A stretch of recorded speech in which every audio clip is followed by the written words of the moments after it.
Hi guys, welcome back to my channel, and hello if you are new here. My name's Chloe and I tend to make lots of videos around cleaning and organising, but today I wanted to share 8 organising hacks that have worked really well for me in my home and I thought were worth sharing if you don't do them already. So the first organising hack is to get some drawer organisers. So these are great for things like underwear, socks. If you've got a bit of a junk drawer organisers can come in like a soft fabric sort of material, or you can get plastic ones. But ever since I've started using them, like my underwear drawer has never been neater. Before they were just shoved in, you know, and you just grab your pair of knickers and your socks wherever they were, but it really just gives every item a home. And then started getting James to use them and organised his. So the drawer organisers are really great. iKit do some good ones, Amazon do some really good ones. You can get all different patterns if you have the fabric ones, and yeah, they're inexpensive and they're really good for like babies' clothes, kids' clothes. They're not so good for big jumpers or like adults' clothes, really. They're not big enough for that, but any smaller items, they work really well. The second hack I wanted to mention was drawer dividers, which are different to drawer organisers. So drawer dividers are quite big, they can extend if you like the depth and width of your drawer, and they're much better for jumpers, jeans, leggings, adults' clothing, things like that, just to keep things divided and in neat sections. I think the dividers do cost a bit more than the drawer organisers, but I've bought some new ones recently and absolutely love them. They were from Amazon. So it might seem a little bit of an investment to spend like £20 on drawer dividers, but I feel like once you've bought something like that, you've got it then forever. You don't really need to rebuy it unless you need to buy more or they broke or something. So the third organising tip I wanted to share was to use trays for things. So if you've got items in your house that are looking a bit lost, trays can really make a space feel tidy and organised. Feels like everything's got a home. It's also easier to clean. I have trays for our like aftershave and perfumes, so just behind me. I have one in the kitchen for my salt and pepper, my olive oil and a little plant on. Again, I can just pick it up, move it, wipe underneath. Obviously you do need to clean the tray every now and then,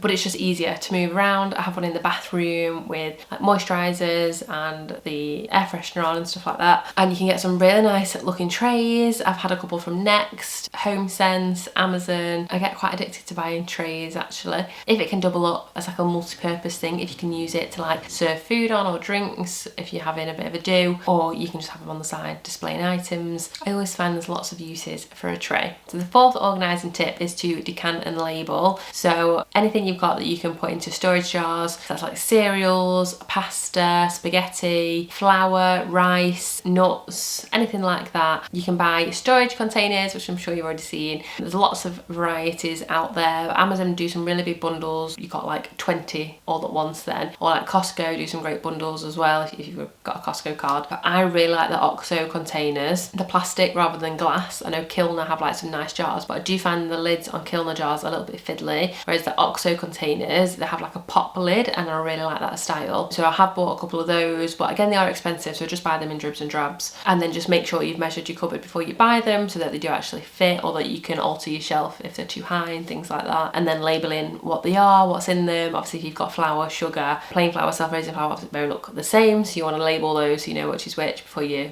decant it and forget. But it's very aesthetically pleasing, it looks nice, it looks organised. As soon as you go in the cupboard, you know what's what. There's not lots of random bags half opened. I love the feeling of like pouring something into a container. It just looks so much neater, and then I can always see, you know, how much is left, and yeah, the cupboard just looks very neat and organised. It also helps preserve flour and certain foods longer. Some people even go that extra bit further and do it with like laundry products, laundry detergent, washing up liquid. You can do it with shampoo and conditioner. I don't do that. Yeah, I'm not saying that I wouldn't, I just haven't done that yet. I just kind of stick to the kitchen cupboard things that I decant. Yeah, looks really neat, looks like you've got your life together. I like labelling things. The fifth organising tip is to keep a backstock bin. So what I mean by a backstock bin is like an overflow box of things that you use day to day so that you never run out of anything. So everything I use in the bathroom, in the bedroom, like toiletry, makeup, things like that, and most of the things like you keep under your under sink cupboard, I have a backup for them in like the storage cupboard in a box, so I never run out of things basically. So when I'm next going to the shops, I will just go and look in the backstock bin, see what's not in there and what I'm running out of or that I've replaced recently, and then know I need to buy those things to fill up like the stocked bin. And that way I never get to the end of a product and think, oh my god, I need to run to the shop and get this, or I forgot to buy this, because there's usually one sat in the cupboard waiting for me. So I love that. I feel super organised. I hate running out of things and having to make like a quick dash somewhere, or like not realising until you need it and then it becoming like a bit of a stress. So to keep my life as stress free as possible, I try and have a backstock for things. I have like, you know, a backstock of fairy liquid. So I have a box under the sink downstairs and I have a box in the spare cupboard upstairs that has like extra laundry detergent, fairy liquid. Upstairs you'll have like my dry shampoo, my hairspray, shampoo, conditioner, etc. You get it.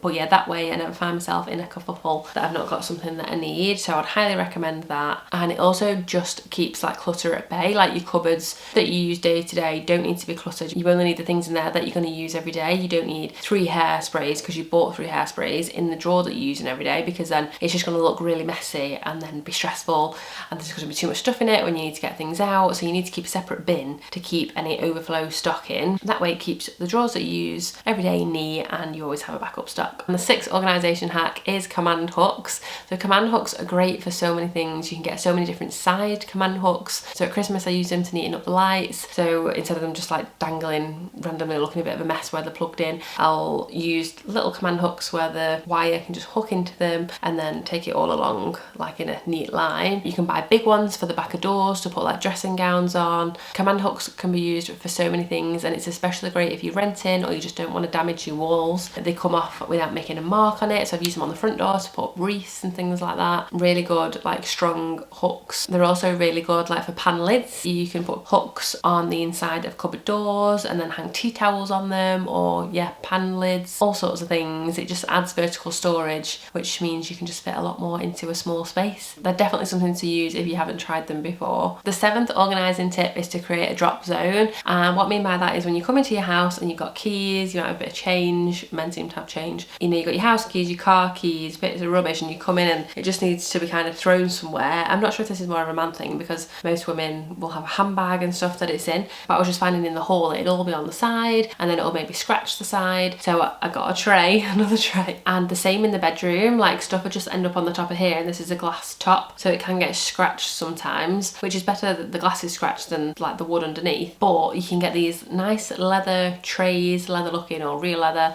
or just like little holder things that you can just chuck your keys on, chuck any change in, whatever it is that you need to chuck in it. I have a big one in the bedroom and then a small one just on the radiator cover in the hall. But if you've got like a spare drawer in your hall, that can also be a bit of a drop zone, just to have something kind of soft to put things in that's not going to scratch is really handy, just to protect any furnishings that you don't want to get damaged. And yeah, you can get lots of cute ones to match, you know, your home decor vibe, and it just prevents the area from becoming a bit of a dumping ground and building up. And the 8th organisation hack is to follow the 1 in, 1 out method. So you can use that for everything, whether it's kitchen items, wardrobe, like if you're buying new clothes, books, anything that you know you tend to be a bit of a hoarder with. Once you buy something new, then you have to get rid of something old, and that just really stops clutter building up. I think people seem to love buying mugs, and I know there's lots of nice ones out there, but how many mugs do we need to be able to drink out of, you know? Like I think seasonal ones that you can put away, like maybe Halloween, Christmas, like you can put some in the loft and then you're going to get them back out next year, but you just don't want a cupboard cluttered full of mugs because it's just unnecessary. So unless you've smashed one or one's really old and you want to get rid of it and then buy a new one, by all means. But it just goes with everything, doesn't it? Like we just end up with so many clothes because we stop wearing them, and you might not go through them and get rid of any to charity, and then you're buying more, so then it just becomes more cluttered, and then it's just like overwhelming when you're trying to get things out and your hangers won't budge. Same for shoes, handbags. If you're anything like James, then it'll be tools that are overflowing. So yeah, obviously some things you have to take with a bit of a pinch of salt, but if you can kind of loosely live by the idea of 1 in, 1 out, then it's a really good method to keep clutter at bay in your home. So those are the 8 organising hacks that I love and really work in our home. If you have any that work for you, I would love to hear them in the comments. I hope you enjoyed the video. Thank you so much for watching, and I'll see you on Monday at 7 for a brand new video. Thanks guys, bye!